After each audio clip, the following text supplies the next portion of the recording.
Number 2 is attitude.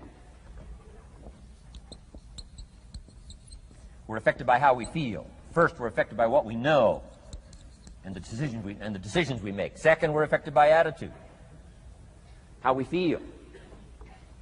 And I gave that quick list. Let me give it to you. It's how you feel about the past.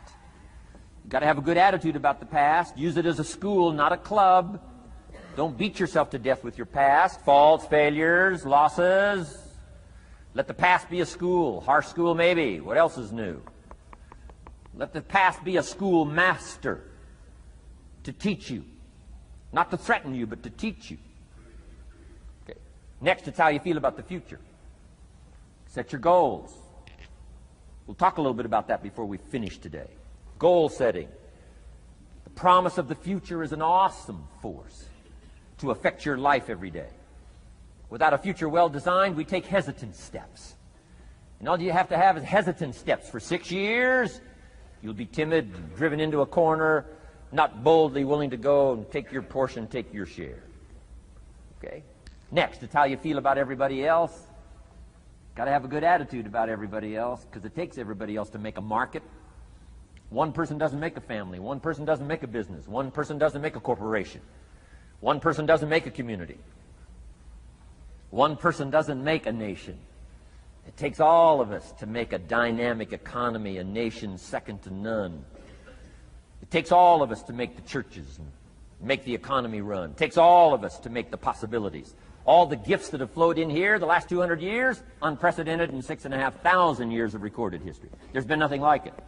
The ethnic streams that have flowed in here brought their gifts, brought their talent, brought their skills, brought their inventions, brought their work ethic. All of it mixed together is called America. Been nothing like it in 6,500 years. And to miss the value of it by some, warped attitude about it, I'm telling you, you've missed it all. And if you have an appreciation for it all, you'll draw from it. And if you draw from all the gifts that have been blended together here for 200 years, now for your value and benefit, think of what you can do for your days, for your business, for your conversation, for your equities. You can transform it to an incredible degree. And here's the last one. It's how you feel about yourself. Understanding self-worth is the beginning of progress. Self-worth should be easy. If one of us can do it, all of us can do it. If anybody can think it, we all can think it. I can read, you can read. I can understand, you can understand. From where I came from, the few simple things I did and tried revolutionized my life in 5 years. There isn't anybody here that can't do it. Change from pennies to fortune. Change from nothing to something. Change from broke to rich. Anybody in this room can do it. If any of us can do it, we all can do it. That's the kind of value you should place on yourself. If Jim Rohn can understand it, I can understand it. If he can read, I can read. If he can find it, I can find it. If he can change, I can change. If he can get it done, I can get it done. That's the attitude about yourself. So valuable. Okay? Now, in transforming our lives, we don't start with attitude. We don't start with the inspiration here. We start with education. Somebody says, well, I expected you just come get motivated today. Well, that probably won't do it. Somebody says, by now we should be standing on the chairs, waving a flag, singing the old gray mare. Get going here. No, that's not where you start. Life change does not start with inspiration. Life change starts with education. You've got to be educated to the point of where you might have messed up. My teacher put it in blunt, simple language. He only went to the 9th grade in school, so he put it in simple language I could understand. He said, Mr. Rohn, after 6 years living in America, healthy American male, 25 years old, been working 6 years, 1 year of college, pennies in your pocket, nothing in the bank, behind on your promises. Shoaff said, I just got one simple explanation for that. You've messed up. Now, I could understand that kind of language.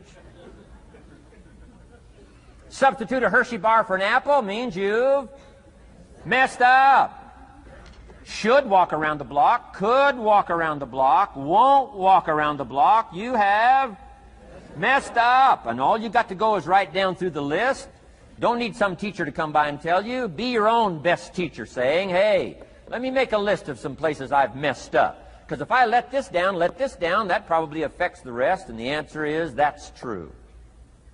So we don't start with inspiration. We start with education. Somebody says, well, just motivate this guy. He'll be all right. Just motivate him. Get him turned on. Probably not. If a guy's an idiot, you motivate him. Now you got a motivated idiot. No, he won't be all right. So we start with education. What's the first education? If it isn't going well and you live in America, you have messed up. You don't need to change countries. You say, well, the country's messed up. That's like cursing the soil and cursing the seed and the sunshine and the rain, which is all you got. Don't curse all you got. When you get your own planet, you can rearrange this whole deal. But this one, you got to take like it comes. So number 2 was attitude. Here was number 3, activity.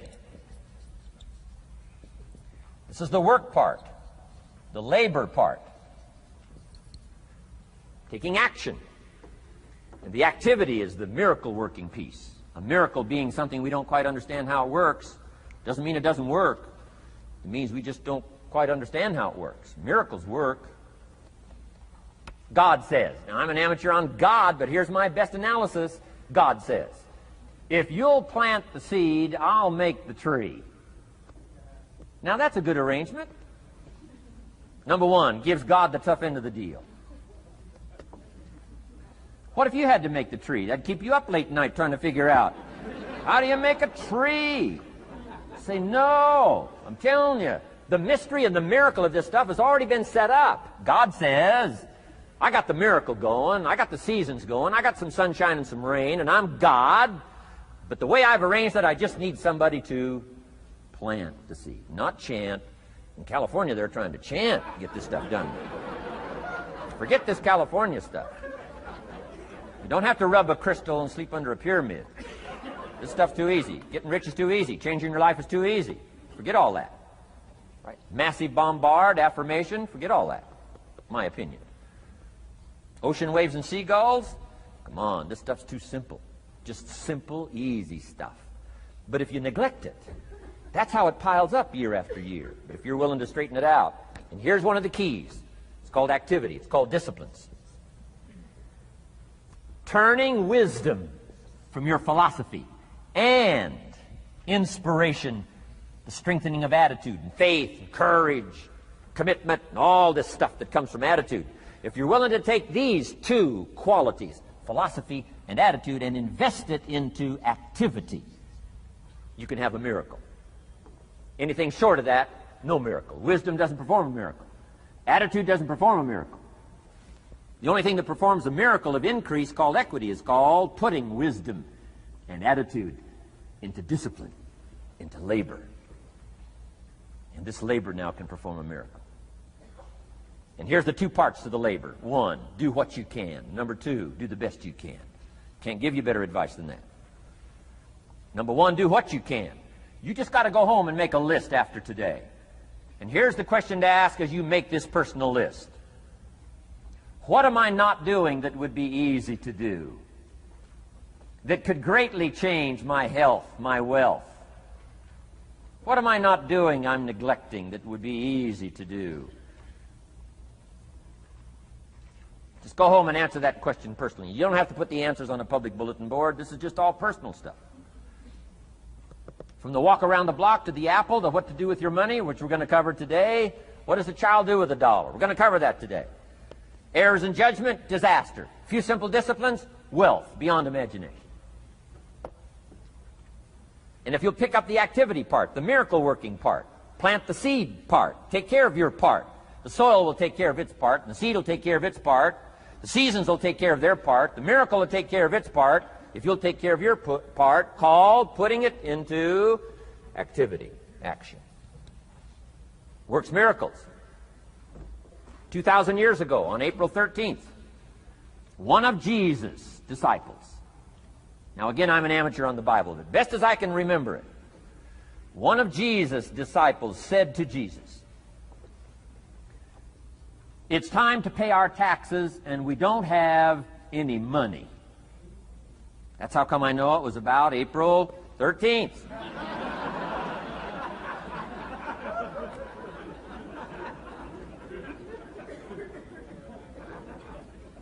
To this statement by his disciple, Jesus said, best as I can read the record, Jesus said, "No problem." Now, why could he say no problem? Well, word has it, he was a miracle worker. Word has it, if you're a good student of history, Word has it, he was a miracle worker. If you handed a problem to a miracle worker, what would he be inclined to say? No problem. You got to hang out with folks like that. I belong to a small group like that. We do business around the world. You hand these guys a problem, they say no problem. What? How many books would they read to solve it? Many as it takes. How early would they get up? Early as it takes. How much information would they gather? Much as they needed. So it's what? No problem. You got to hang out with folks like that. Jesus said this will be no problem, the tax thing. He said to his disciple, it's simple. Go fishing. Wow.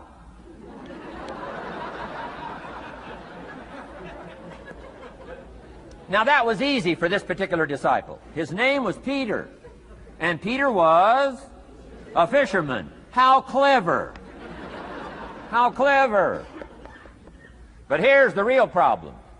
If you should fish, and you could fish, and you don't fish, you got no miracle. You could change, you should change, you won't change. That's called accumulated disaster. In 6 years, you'll be explaining instead of celebrating. Having some ragged list like I had, reasons for not doing well, pennies in my pocket.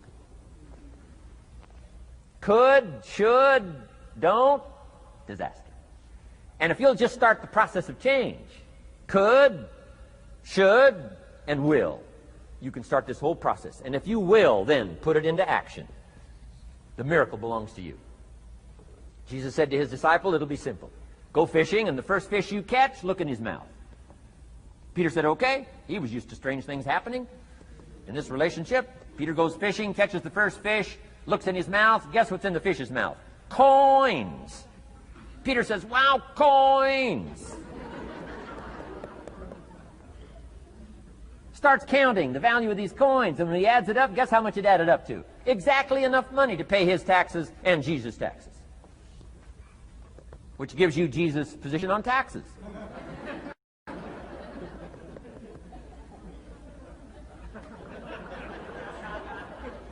Okay. Now we call that what? A miracle. Only because we don't quite understand how it works. It doesn't mean it doesn't work. It simply means we don't quite understand how it works. But here's how you get a miracle going for your life. Number one, do what you can. Get a list of the stuff you could do and you haven't done, postpone, and start cleaning that up. You can't start at a better place for personal change. That'll affect your bank account, affect your future, affect your income, affect everything. You can't start a better life change process than cleaning up what you should be doing. The man says, well, my mother lives down in Florida.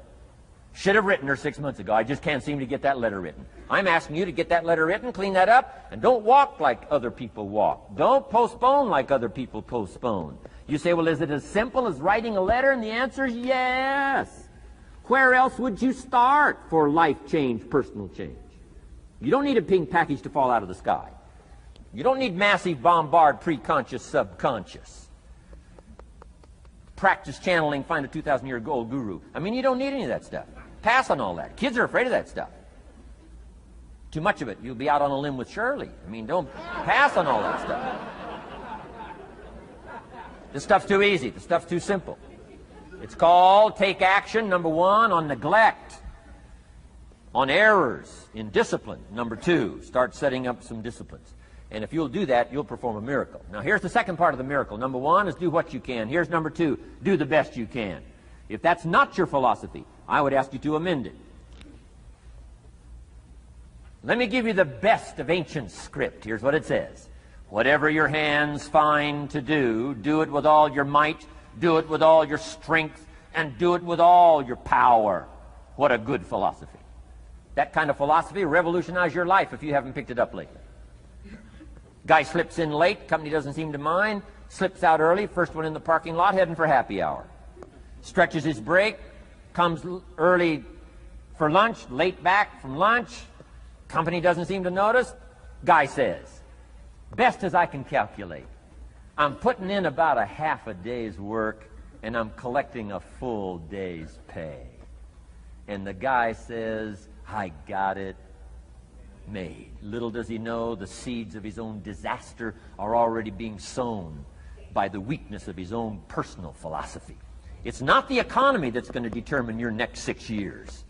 It's your philosophy about labor and about activity and about miracle and soil and seed and sunshine and rain and the economy and the banks and the money and the companies and the schools and what's going on. It's your philosophy and your attitude, and then your ability to take action.